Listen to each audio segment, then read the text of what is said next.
Honor to speak to you on this very significant date. Very significant because this is your first gathering, the first gathering of representatives of the European-led parties, which takes place after one of these parties has entered the state in the context of the first great crisis of capitalism in the 21st century. The fourth great economic crisis of capitalism since the late 19th century. It is significant because this is the only party, and this is really quite disturbing to think about, as well as exciting to think about, the only party in the world of the socialist left that has entered the state since the crisis began in 2007-2008. What happened in Latin America with the pink tide, with the Bolivarian revolutions, Venezuela, Bolivia, etc., took place before the crisis began. But since this crisis began, only one party has knocked on the door of the capitalist state, and only one party has entered it, and that is Syriza in Greece. This has, obviously, immediate international implications. Any party to the left of social democracy, any party that still has socialist ambitions at the beginning of the 21st century, will immediately upset the capitalist world order. We have seen in the last quarter century the making of a global capitalism. What Marx predicted in the manifesto, which was a bourgeoisie making the world into writing before 1850, was only realized, was only achieved by the bourgeoisie at the end of the 20th century, 150 years. And now, all social relationships around the world are capitalist social relationships. And it's always been the case that when a party with socialist ambitions enters any state, this has immediate international implications, obviously of the web of imperial relationships that manage this international capitalism, whether those relationships are economic or military or have to do with the security and spy agencies. In the case of your parties, above all in the case of Syriza in Greece, it has immediate international implications in terms of the fact that the Greek state is part of the European Union. And that isn't just a matter of informal relationships, the kind of relationship that, say, my country, Canada, is in the American informal empire. It is a formal relationship. A formal relationship whereby certain state functions take place within the context of international institutions that limit and inform what the Greek state does. Most obviously, this has to do with monetary policy, but it also has to do with the law, with courts, etc. This then, even if we know through this crisis especially, that the center of gravity in Europe remains the balance of class forces inside every state, it's not some abstract technocrats in Brussels that determine European policy. It is the governments of the individual states reflecting the balance of class forces inside of those individual states, with the larger ones, especially in Northern Europe, being much more important. Even if we know that, nevertheless, it means that what is clear is that the question that Syriza poses immediately upon entering the state is whether it is possible to change the European Union from within. And then it raises another question. Is it possible to change a country from within the European Union? That's the question that Syriza poses, both for itself and for Europe, and more broadly for the world, given the significance of Europe in the whole capitalist world order.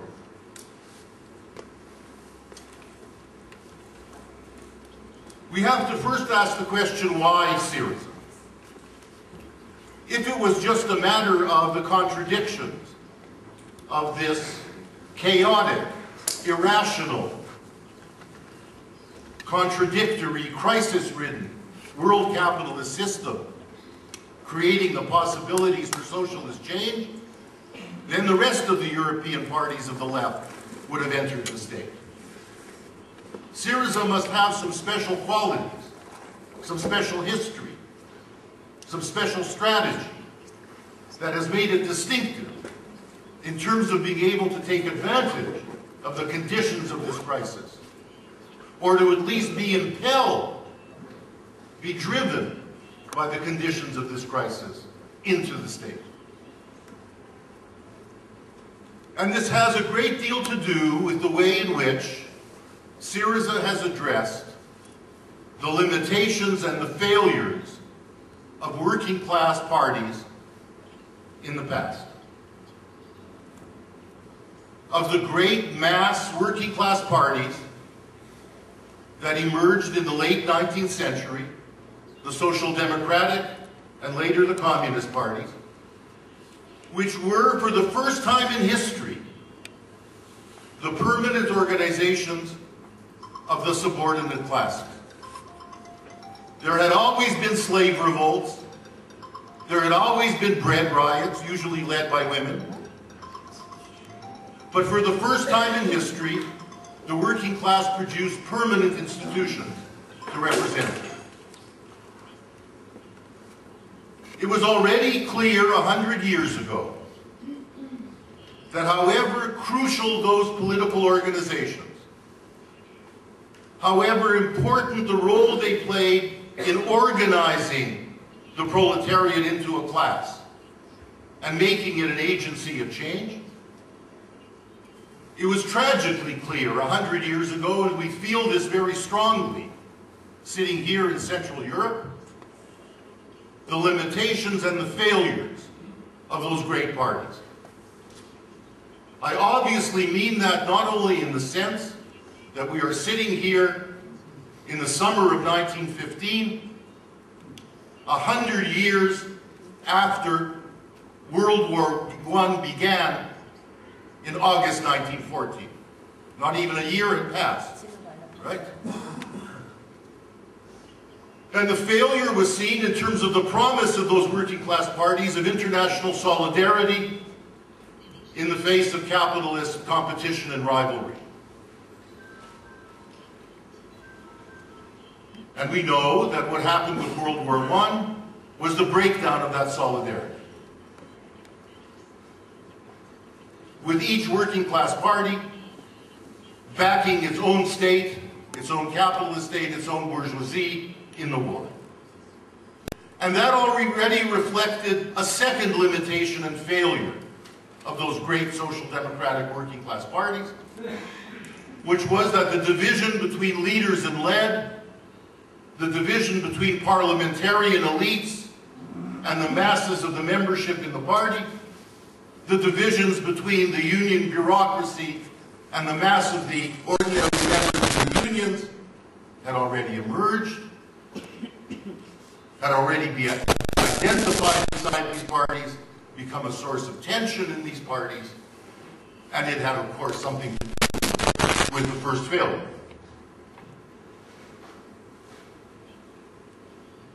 Such was the dynamism of the working class as an agency of change that during the course of the tragedy of World War I, that revolutionary promise was renewed and new parties were created. Of course, they became the Communist Party, led by the party that created the one great revolution after World War I, or during the course of World War I, the Russian Revolution. But then again, what was already clear in the immediate period after 1917 were the continued limitations and failures of these working class parties. This was seen in the expectation on the part of the Bolshevik Party that since Russia was the weakest link in the capitalist chain, the success of that revolution would depend upon it triggering revolutions elsewhere, above all in Northern Europe. Above all, of course, in Germany. And the inability of the German Communist Party to make that revolution in the face of the opposition to it, not only by the bourgeoisie, but also by the Social Democratic Party, was the first signal of the continued breakdown of international solidarity. At home, something happened in Russia that no socialist theorist, that no socialist leader had ever contemplated in their writings and their strategy. And it's something that the Syriza leadership, I assure you, is thinking about very much today. What happens if you make a political breakthrough and you enter the stake with the support of the working class that you organized, and then in the face of the contradictions and difficulties, the sacrifices, sometimes even the civil wars, as was certainly true in Russia, you lose the support of that class? What do you then do? And when Rosa Luxemburg wrote from prison to Lenin that it was a mistake to close down the alternative parties, it had to do precisely with what do you do if you're losing support from your own base?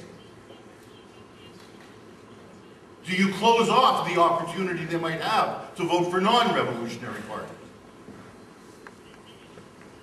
And that problem, which had very much to do, of course, with the lack of solidarity internationally, with being encircled by capitalist powers rather than enabled by other revolutions, remained the Achilles heel of the international communist movement through the 20th century.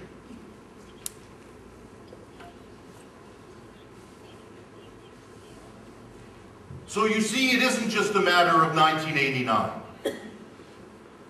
We tend to speak of the European left as a product, right, of the end of the communist experiment. No.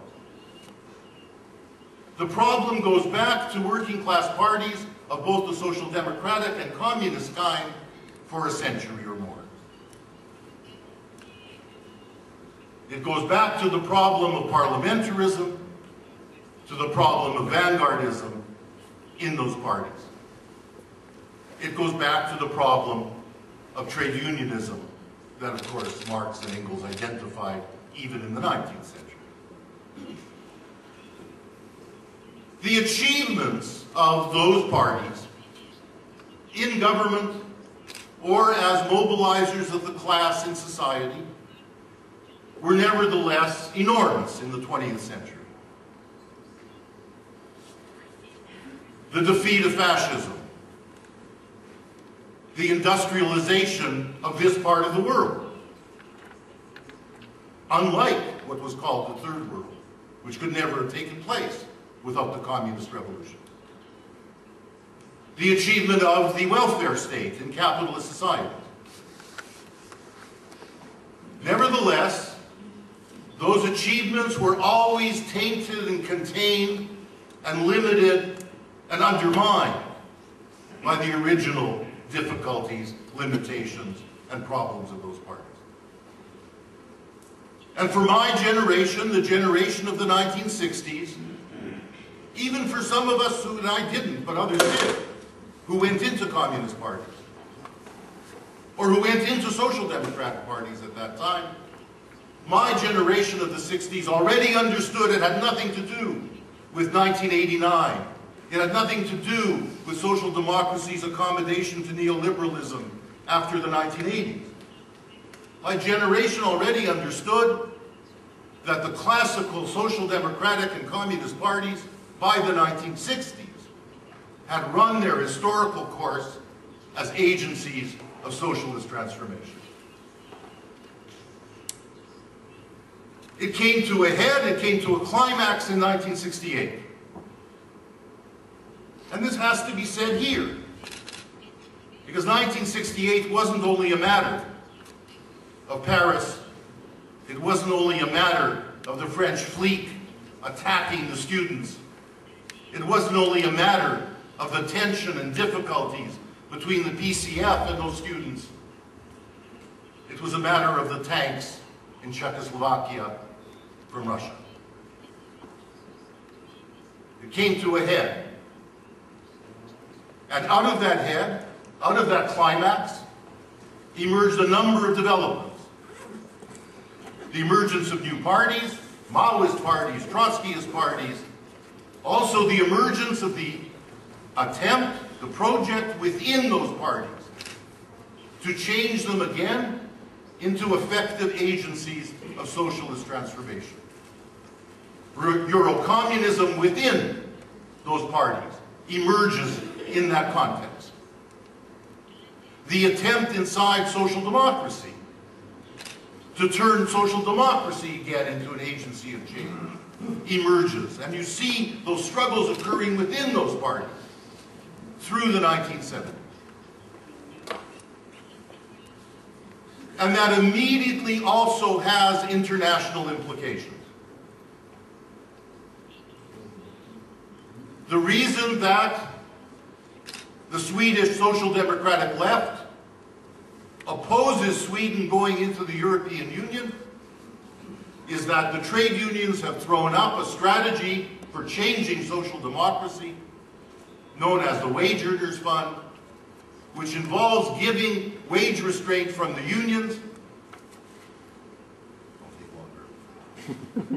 Involves giving wage restraint from the unions in exchange for a gradual giving away of the profits of the Swedish corporations over to wage earners funds, who after a number of decades will end up owning the Swedish corporations, owning the banks and the industry that the 15 capitalist families that have always controlled Sweden,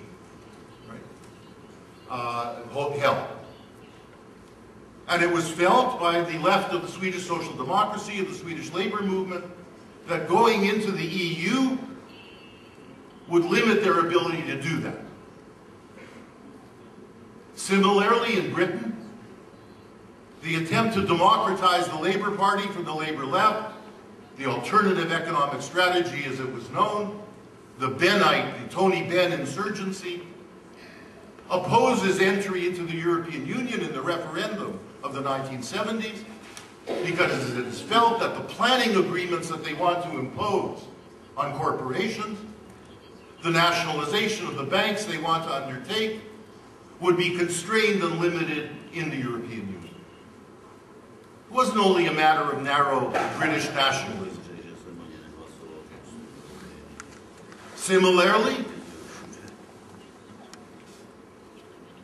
the common program in France that the PCF enters into with the Socialist Party, in which a radical Keynesian strategy and the nationalization of the banks is at the center, seen as a stepping stone of structural reforms that would take you beyond the welfare state reforms. Understanding that if you weren't able to go beyond the welfare reforms, you would lose those reforms. That is the basis of the common program, and it's conceived within the European Union, and it has immediate implications for it. And the U-turn that is undertaken by the Mitterrand government has everything to do with the inability to stop capital flight within the context of the European Union. A stark choice is put between Schmidt from the German Social Democrats and the French leadership, which is either Europe or the common program. And they choose Europe, and maybe to their credit. So these questions that Syriza faces are not entirely new. But what your parties have done since that time, and what Syriza has especially done, is an attempt to embark on a strategy of party building, a strategy of structural reforms for entering the state, which would take you beyond the limitations that were not only revealed by 1914 or by 1917, but that were also revealed by the 1970s. And what Syriza has done in this respect, the uniqueness of Syriza amongst the European parties of the left, are the following. Growing out of the various wings of Eurocommunism, the various wings, the various parties thrown up, the Interior Party, Communist Party, Synaspismos, etc. There is an attempt through the course of the 1990s to carry a strategy of committed socialist change through capitalist democracy. And then when the anti-globalization movement emerges, it immediately embeds itself and connects itself to that anti-globalization movement. It's a project, in other words, to try to enter the Greek state, conscious of and aware of the limitations of the previous social democratic, especially in Greece, the previous PASOK practices, the way it embedded itself in the clientelism of the Greek state, but also an awareness of a new type of internationalism. And it links up with the anti-globalization movement in a rich way, but more important, it links up with the movements that continue through the first decade of the 21st century in a way that's so much different from the small political groupuscules of the Trotskyist or Maoist left, is not a parasite on those movements. Doesn't go to demonstrations just to hand out a party newspaper and try to pick up a few members. But it embeds itself in those movements.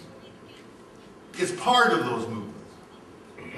And you see it most importantly, and I saw it with my own eyes, when 40 years after 1968, in 2008 in Greece, there was a student revolt. Not only universities, but high schools occupied right across the country. And whereas the KKE, the Communist Party of Greece, blamed that revolt on a agent provocateur, Syriza embedded itself in that struggle. It had 15% of the vote before that student rebellion. After it joined and supported that student rebellion with the attack upon it coming from the whole of the media, its percentage of the vote went back to what it had been. But this reflected already a different kind of party. And as the crisis, which emerged simultaneously, but the student revolt had very little to do with it. The crisis did not really impact in its worst way upon Greece until 2009, 2010. As the crisis deepened, as Synaspismos, still the largest party in the Syriza alliance, sat down and prepared a 400-page program of structural reforms in the context of this crisis, not yet knowing how bad it would become. By 2012, when the 2012 election is called, after this technocratic government has failed, after both PASOK and New Democracy governments have failed, a remarkable thing happens. The leader of the party says, we are not in this election to do better in the polls. The way in which almost all of the European left parties measure their success. Do we have 10 MPs in the European Parliament? Do we have 20 MPs in our national parliament? Do we have 10% of the vote? Do we have 15% of the vote? No. Syriza says, Tsipras says, the crisis of the Greek people is such, the economic torture is such, that we are running in this election to enter the state, to form a government, and we will join with anybody who will join with us to stop the torture. And it has a transformative effect on Greek society. Suddenly, there is an alternative. Given that the house is burning, there's an alternative to put out the fire, not 10 years from now. And they almost win that 2012, those two 2012 elections in May and June.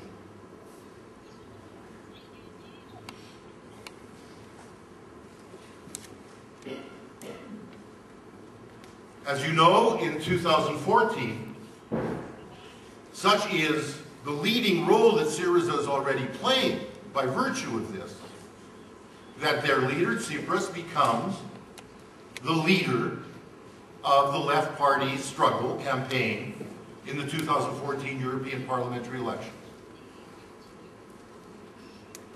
Moreover, Syriza turns itself finally not into an alliance of movements and parties, but into a party.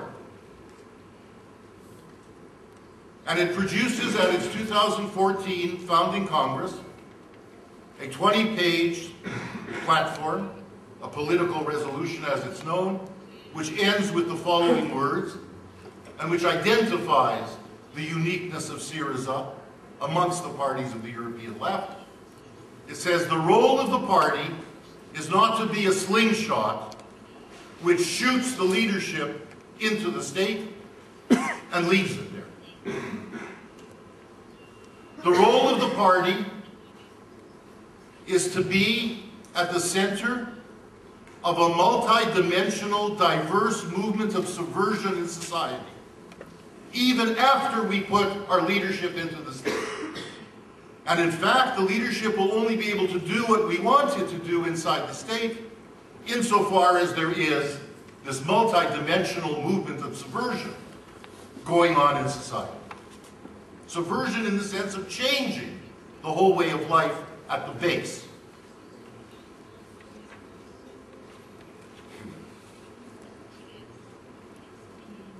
Again, this has immediate international implications. When Syriza gets elected at the beginning of this year, in January 2015, by this point, the European Union, which has been seen by most serious academics and intellectuals as representing a better form of capitalism than the American form of capitalism. The European Union, in the context of this crisis, has in fact revealed itself as an agent of austerity. A much more disciplinary, a much more severe agent of austerity than even the American empire. Much more reluctant to undertake the monetary stimulus and the fiscal stimulus than even the American state undertook in 2009, and that stopped this great crisis from turning into the equivalent of the 1930s. So immediately, what Syriza faces is this stark question.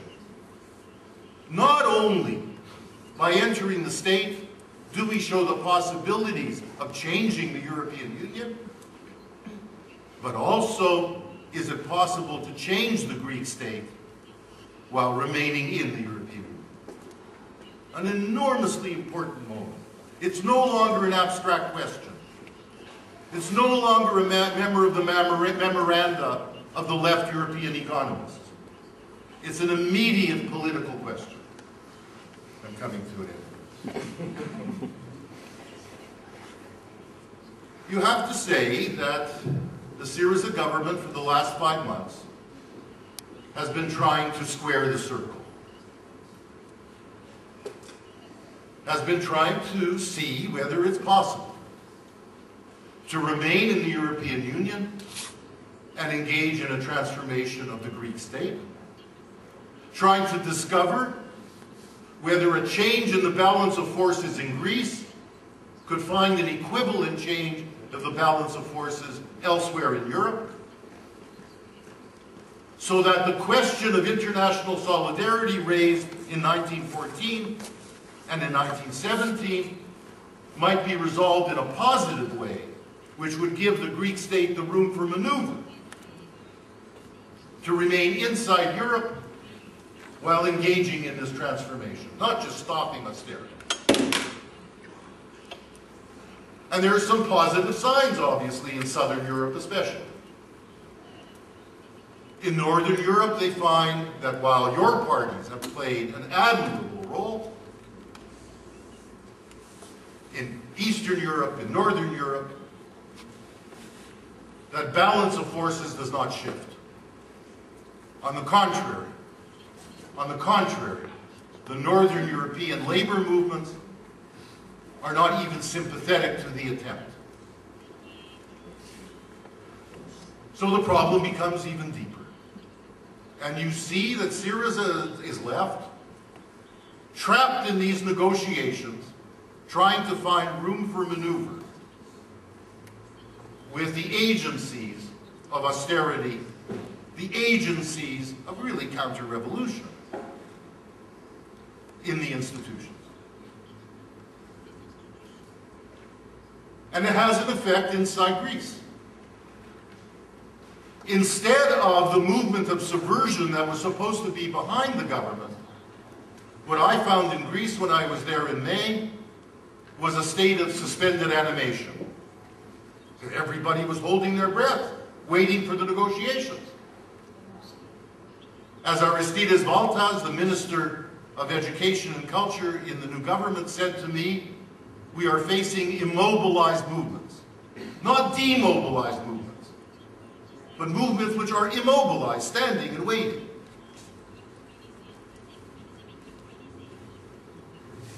They were released somewhat by the referendum. And it's very likely now that those movements can be in motion again. And that the party can be at the center of making them in motion again. And we face 3 scenarios, and I want to conclude with this. Which of which will work out, which of those will emerge, will probably be clear to us this weekend. I mean, such is the moment at which we are standing.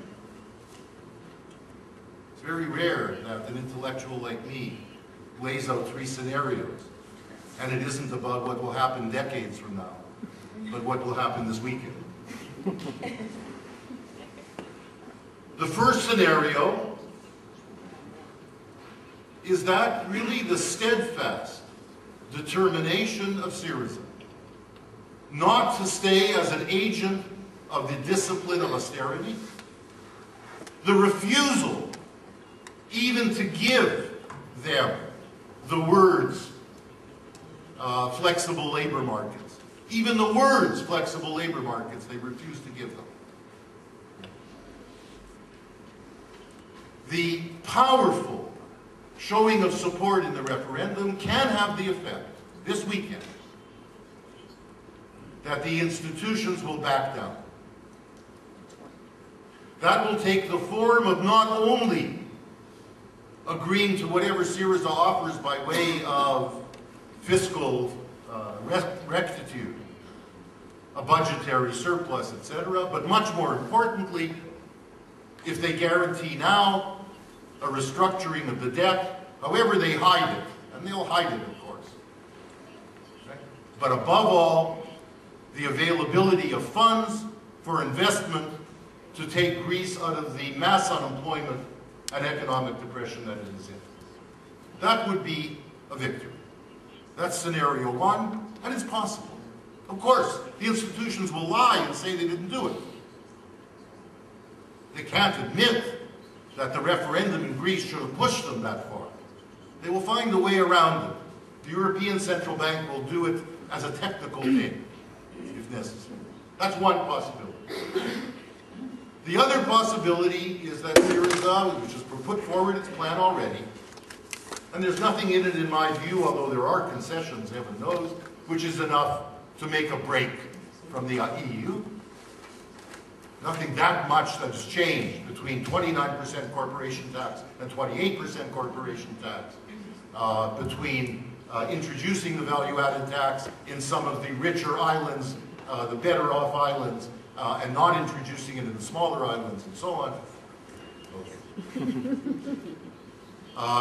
That Syriza will back down and accept this without getting the debt restructuring, continuing this drip feeding of negotiations which demobilizes society. And that may have the effect of not only destroying the government, but destroying Syriza as a party. The third scenario is that Syriza leaves the Eurozone, with all of the implications that that has, in terms of further economic torture and problems, as well as promise, in terms of being free of the limitations. The lessons we need to draw of this, and I promise I am ending, is that the European left parties do need to honestly say to themselves, is our strategic priority to strengthen the European Union? Should our first priority be to say that we want a real social Europe instead of just the EMU? That should be the priority of social Europe. Should its insistence be that we want political unification, where fiscal policy, budgetary policy, as well as social policy is decided at the European level? Should that be the priority? Or should the priority be to leave greater room for maneuver in the states of Europe to reflect the balance of forces in each country? That is a big strategic decision, in which I don't want to offer you advice. But it has to be posed as a question rather than assumed as an answer. And the second lesson that needs to be drawn is that the main task of the European left parties, and I don't only put the onus on you, it's a problem of the left around the world, is how again do we build international solidarity effectively, above all with our labor movement.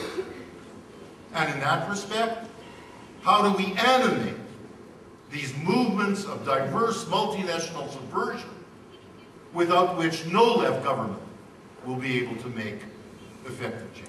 Thank you. Merci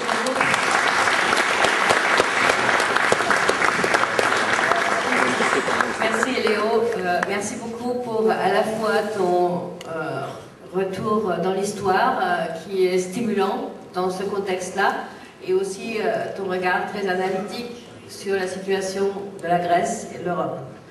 Alors je pense que effectivement ce que nous avons vécu ces derniers 6 mois, c'est la lutte de classe à l'échelle européenne la plus intense que nous ayons connue, et en plus une confrontation de classe de nature politique, posée en des termes politiques.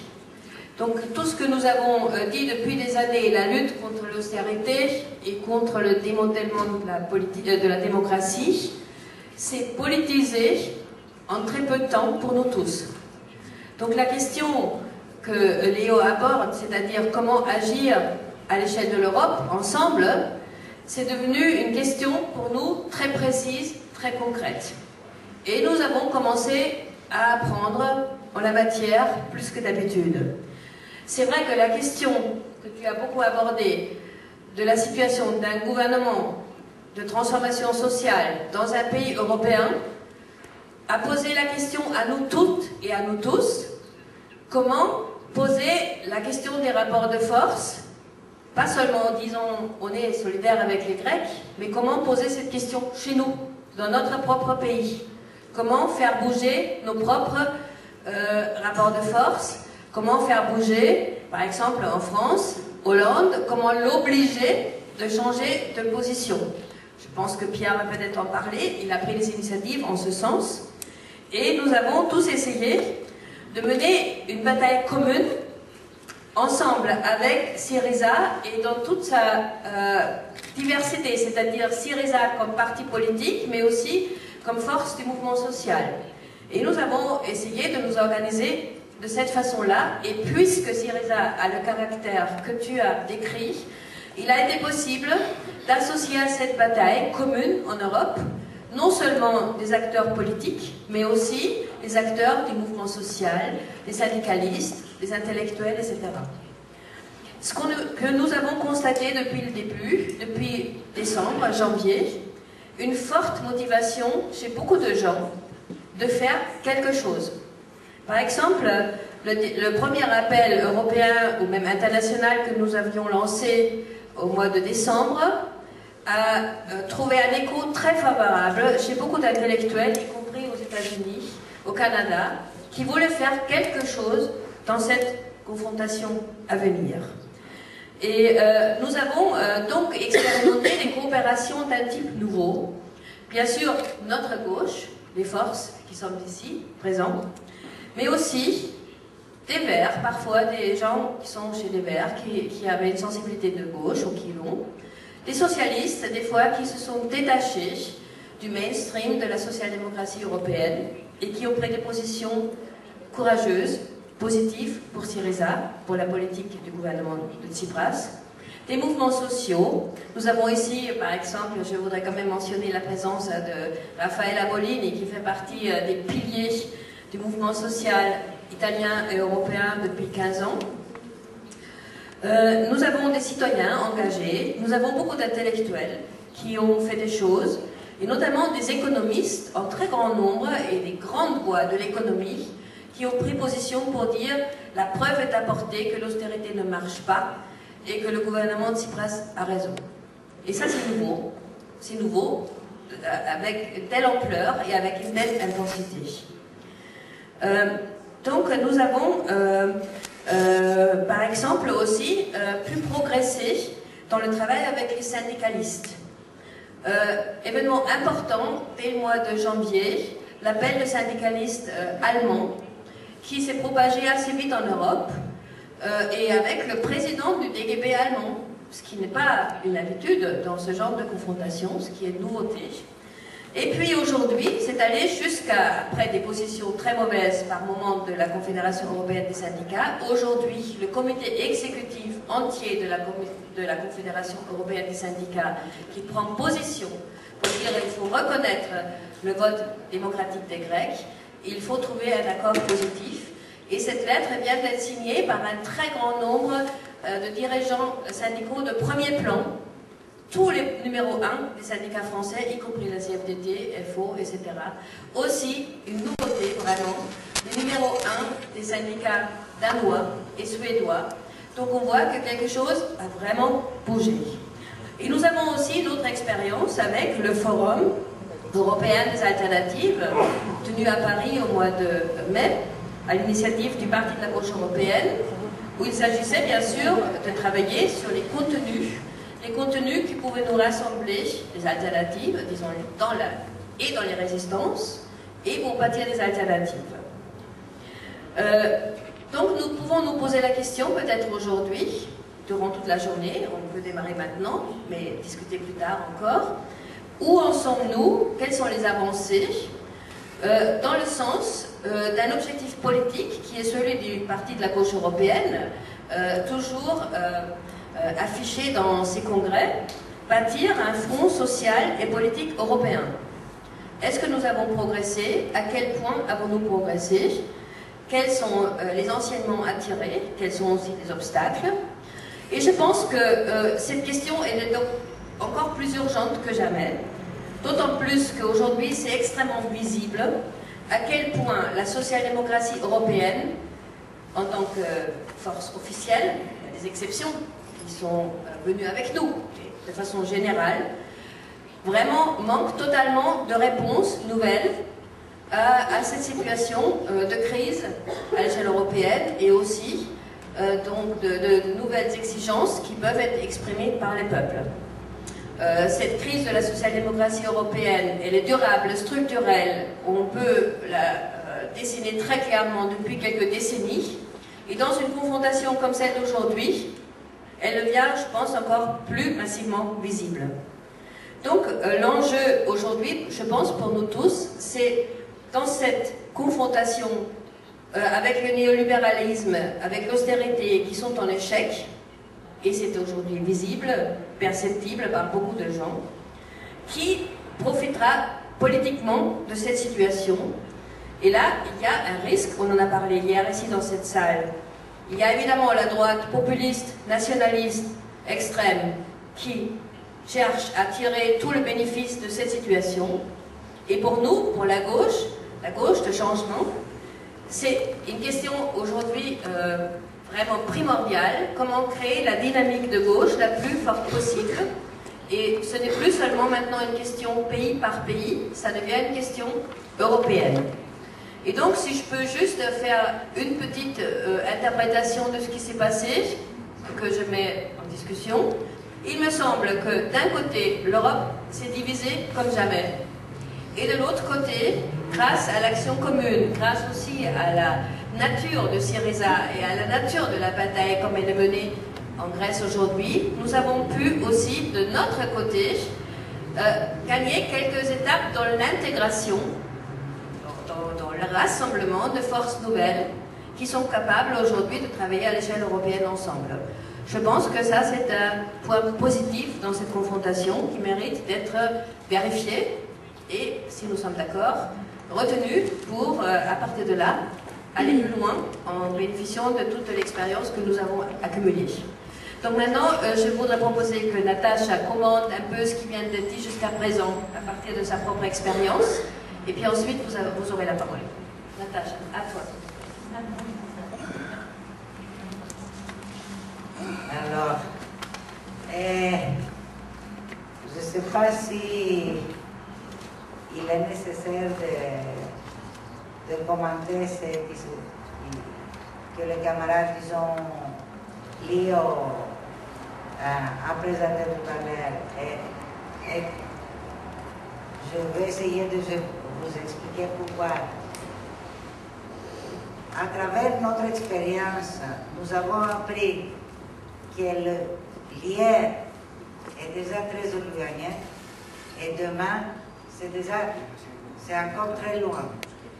Alors, quelquefois, il faut évaluer, disons, et débattre ce qui se passe sur place à ce moment et prendre des décisions, disons, dans quelques minutes. Et ça, ce n'était pas quelque chose à propos de laquelle on était habitué, ni comme parti, ni comme peuple entier.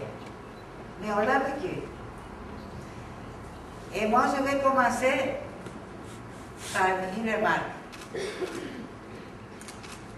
À mon avis, cette université du Parti de la gauche européenne puisse être une université d'été historique. Et je m'explique. Jusqu'à dimanche, moi, je rentre dimanche en Grèce. Et quand je rentre, je vais constater, si je continue à vivre dans un pays qui fait partie de l'Union européenne, ou dans un pays qui est déjà exclu. Et ça, c'est très important. Et pourquoi je le dis? Parce qu'on sait très bien en ce moment-là qu'il y a une préparation du côté des institutions européennes pour pouvoir légaliser le Grexit. Parce que ce n'est pas prévu la sortie d'un pays par les traités. Donc il faut trouver une façon, disons, un processus légal. D'autre part, nous, qu'est-ce qu'on demande? La restructuration de la dette grecque pour pouvoir continuer à vivre dans la zone d'euro et pouvoir, disons, améliorer la vie du peuple grec. Qu'est-ce qu'ils disent? Que c'est la restructuration de la dette n'est pas prévue par le traité. Donc, ils ne peuvent rien faire. S'ils peuvent légaliser la sortie, ils peuvent bien légaliser aussi la restructuration. Et c'est une décision politique. Et ce week-end, on va vivre une décision politique du côté de l'Union européenne qui sera en preuve si l'Europe peut continuer comme une Europe de solidarité ou si c'est l'Europe que personne ne voudrait s'imaginer il y a 10 ans. Alors, on va patienter. D'autre part, ce n'est pas entre nous seulement qu'il y a un débat. Il y a aussi, en ce moment-là, un débat qui se déroule au Parlement à propos de la proposition du gouvernement grec aux institutions européennes.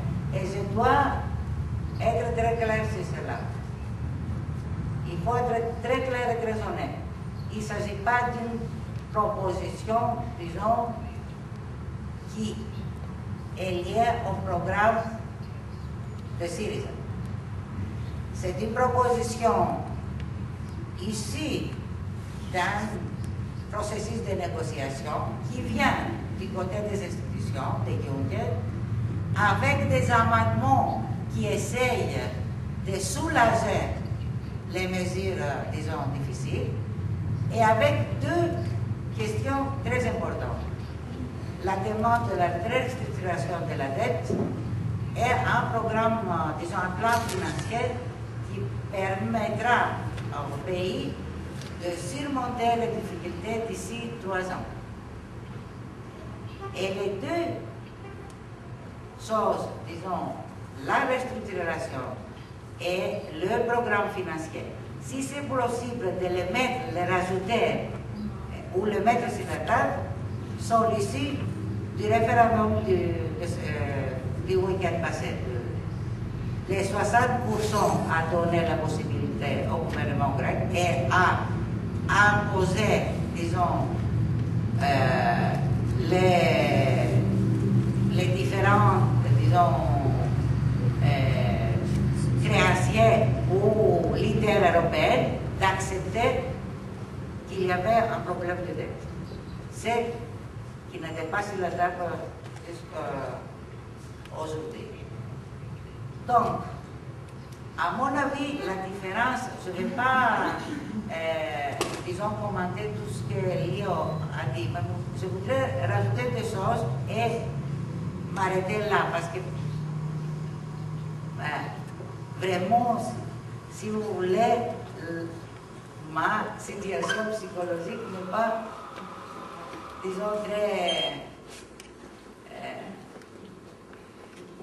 équilibrée pour pouvoir mener un discours. Alors, à mon avis, il y a deux choses. La nouveauté, c'est que moi, je l'accepte, et autre personne ne l'accepte pas. Alors, première chose, le résultat en Grèce et la victoire de Syriza en Grèce, il est vrai que c'était pour la première fois un parti de gauche qui a gagné les élections après la crise, disons, économique, disons, en Europe, mais il y a autre chose. C'était le premier résultat dans un pays avec, disons, qui faisait face aux mesures très agressives, disons, de politiques très agressives, où la gauche, au lieu de l'extrême droite, a gagné. Parce que ce qu'on constate presque partout, à l'exception de l'Espagne et du Portugal, c'est la hausse de la gauche populiste et de la droite populiste et de l'extrême droite. La réponse du côté de la Grèce est différente. Et ça, c'est quelque chose qui devrait être apprécié par les Européens. Et ce n'est pas le cas. Parce que ça montrait que c'est possible de convaincre le peuple que la sortie ou la possibilité de sortir ne vient pas seulement de la droite ou de partis fascistes. Il y a aussi la gauche qui peut vous proposer une alternative. Ça, c'est une remarque. Et une deuxième remarque, qui est plus proche à un débat interne qui concerne la gauche. Pendant les dernières années, Syriza a été plusieurs fois critiqué comme un parti qui n'était pas tout à fait à gauche. Et surtout après l'arrivée au gouvernement, que Syriza et Tsipras personnellement avaient déjà signé avec les Européens, ils allaient vendre tout parce que Syriza n'est pas un parti tout à fait de gauche. Et ça, c'est un débat qui se passe au sein de la gauche. Et d'autre part, qu'est-ce qu'ils disent, les Européens? Coûte que coûte, de mettre à la porte le gouvernement communiste en Europe. Quelle est la vérité? Ça veut dire qu'il faut être très prudent. Accepter tout d'abord les différences entre le parti de la gauche, être prudent quand on fait de la critique, et aussi avoir dans la tête que chacun qui appartient à la gauche vient d'une tradition différente, exprime des peuples différents, et quelquefois les choix puissent être différents. De toute façon, ce qui nous a montré toutes ces périodes, c'est que la gauche ou les peuples en Europe, si ils peuvent être inspirés par quelque chose, ils peuvent se mobiliser, ils peuvent très bien faire la différence entre ce qui est en faveur d'eux et ce qui est contre eux. Et j'espère que ça va continuer, peu importe le résultat en Grèce. Merci. Merci.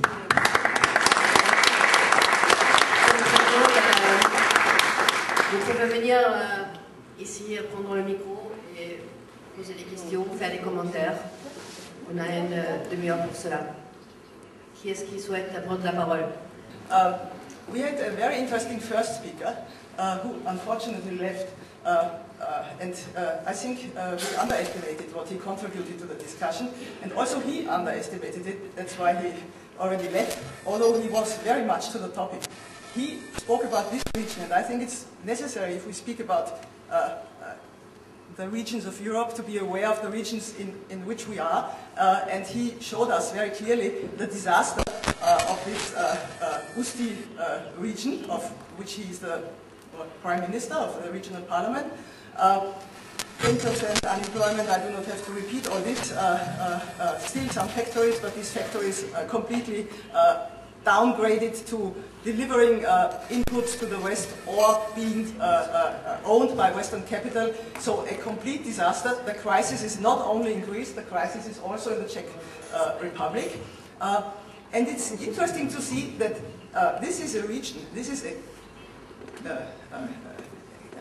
hard region, of an industrial heartland of Europe.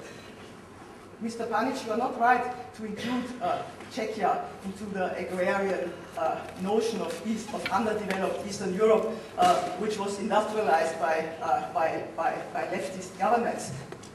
Industry came here by capital, assisted by politics. the Bohemian kings invited the German handicrafts to come here, and if you look at the town, you see how it flourished in former times. Yeah? So this became a medieval industrial cluster together with neighboring Saxonia and Silesia, and it became an industrial cluster in the 19th century with a diversity of industries. It was, of course, a contested region because the bourgeoisie was German and workers were Czech who migrated into these industrial towns to work here. And then these national tensions came up, and this is another question. But it's quite interesting to see that this question was also reflected in the Social Democratic Party. Because if you think of the Austrian Social Democratic Party of an internationalist one, you are mistaken. The Czechs split, and they had maybe good reason to split because they were in a different position, because they were always competing with a dominant Vienna, also because of these national tensions, which then, I jump very quickly, First Republic, Czech sovereignty, but then contested by Germany, who was of course interested to dominate this industrial cluster, which they could do during the Second World War. Okay, then during the communist period they could carry on these industrial traditions and also include more benefits for the workers and more control of the workers, and then I agree with criticizing the centralist governments, but it's not so easy to associate. Yeah, very soon. It's not so easy to associate 1968 only with the Russian tanks. 1968 has to be associated with the hopes of the Czech Socialist or Communist Party to realize a socialism on the level of the modernization of the industry, and that of course was a dilemma that it was crushed. But what I want to say, so the preconditions to change something here are very good, but if you look at the options such a regional prime minister faces, even in a red-red coalition, are very poor. What can he do? Instead of even thinking of changing the ownership or the industrial structure, he can think of making very good hospitals for those who fell in. So maybe we should reflect this when we come about the options, about changing things in the framework of a European Union who crushed the industrial traditions of such a region and replaced it not by deindustrialization but by functionalizing this industry in completely restructured commodity chains which only draw the benefits out of this. Can you please now listen that we have to conclude because there are other people. Thank you very much. Please do it. Et moi, je voulais remercier les trois intervenants, Elisabeth, Léo et le camarade qui est président